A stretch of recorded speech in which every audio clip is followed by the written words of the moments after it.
Isa nga po sa napakahalagang elemento na kailangan nating ilagay sa ating mga YouTube videos ay ang background music or sound effects. Dahil ito nga po ay nakakadagdag ng emosyon sa ating mga YouTube videos. So sa araw na to, i-share ko sa iyo kung saan nga ba tayo pwedeng kumuha ng mga background music or sound effects for free at wala po itong mga copyright claim. So just keep on watching. So, dito po ang kailangan nating open ay ang ating mga internet browser. So, ang gamit ko po ay Google Chrome. And then, dapat ay nakalagin tayo sa ating mga YouTube account and make sure nakaset ito sa desktop site, katulad niyan. Then, i-press natin ang Customize Channel. Tapos, kung makikita nyo sa may left side, may mga logo dyan. Ito po yung pindutin nyo. Yan. Kasi dito natin makukuha at makikita lahat ng mga pwede nating ilagay na background music for free at wala po itong mga copyright claim at pwede po tayong mag-search dito. For example, ay yung mood yung piliin natin. So, marami pong pagpipilian dito. Inspirational, romantic, sad, or happy. For example, yan. And then, apply. So, lalabas na po dyan lahat ng mga music na happy ang mood. And, play natin.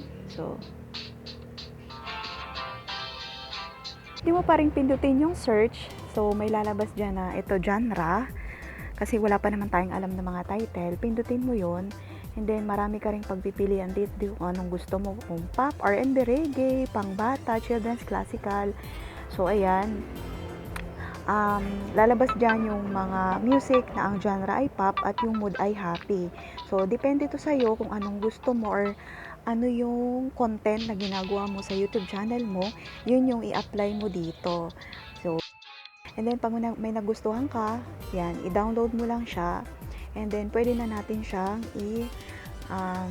lagay sa mga ini-edit nating YouTube videos. So, matatransfer na yan sa ating phone gallery. Katulad din ng mga ito, sound effects. So, tingnan natin kung na-save na ba siya sa ating phone gallery.